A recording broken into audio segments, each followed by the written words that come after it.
Now we are going to switch the topic, and we are going to talk about stakeholders. Yes.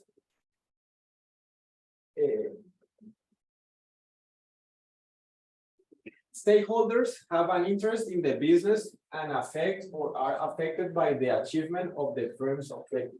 Okay, so like any person or any organization, yes, that has an interest with the enterprise, yes. And what do we have on enterprise? Enterprise strategy, an overarching strategy that explicitly articulates the firm's ethical relationship with its stakeholders. Okay. So what does this mean? This means that the company, the strategy of the company can have an impact in one stakeholders or many stakeholders. So for that reason, it is important when you are running a company to do a stakeholder analysis. And this is the identification and evaluation of corporate stakeholders. Yes, usually it's done in 3 steps. Yes, we are going to show here step number 1. The first step in a stakeholder analysis is to identify primary stakeholders. Yes, and what is the definition of primary stakeholders? Have a direct connection with the corporation and who have sufficient bargaining power to directly affect corporate activities. Yes. So who can give examples of stakeholders? Yes. Well, if I consume a company, I'm the primary stakeholder depending on the customer. Yes, yes. Customers or consumers can be one of the stakeholders. Yes. Employees. Yes. Employees are like in the core group, in the main group of stakeholders. And we have suppliers, shareholders, and creditors. Remember that shareholders, I think that we said that last Tuesday. Share, we sometimes when we listen or read so fast, shareholders and stakeholders, we think that it is the same. But just keep in mind that shareholders is like one group of the stakeholder, yes, and shareholders are like the investors, yes, the owners.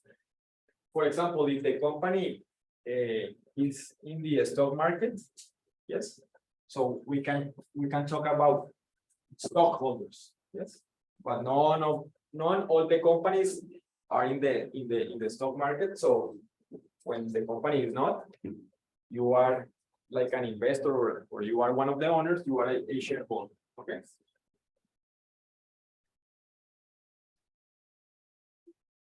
The second step in a stakeholder analysis is to identify the secondary stakeholders. They have an indirect stake in the corporation, but are also affected by corporate activities.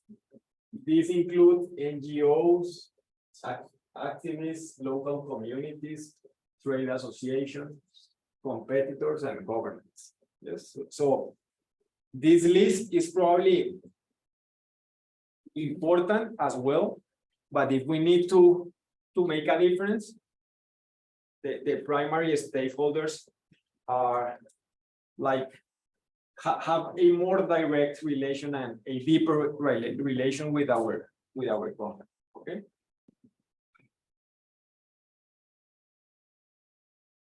So the third step in a stakeholder analysis is to estimate the effect on each stakeholder group from any particular strategic decision.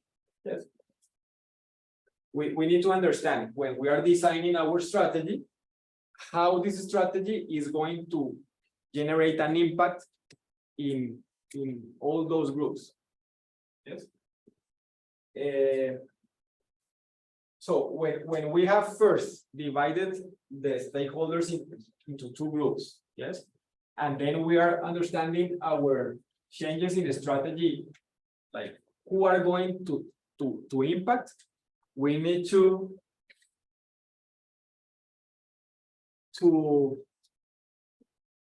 like to try to invite, yes, the ones that are going to be more affected.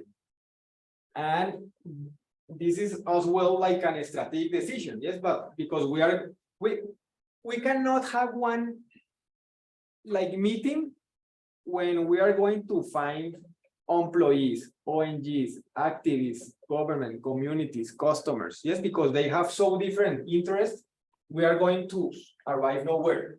Yes, it is impossible to put together those different perspectives or view. Yes, so we are going to invite to discuss our strategy only to the ones that are with a more important impact. Yes, and in that way they are going to begin to propose like alternatives or they're going to participate in the strategic process, the decision building. Yes, so like that they are going to be involved. Yes, and when stakeholders are involved, it is going to be easier to implement the new strategy. Okay,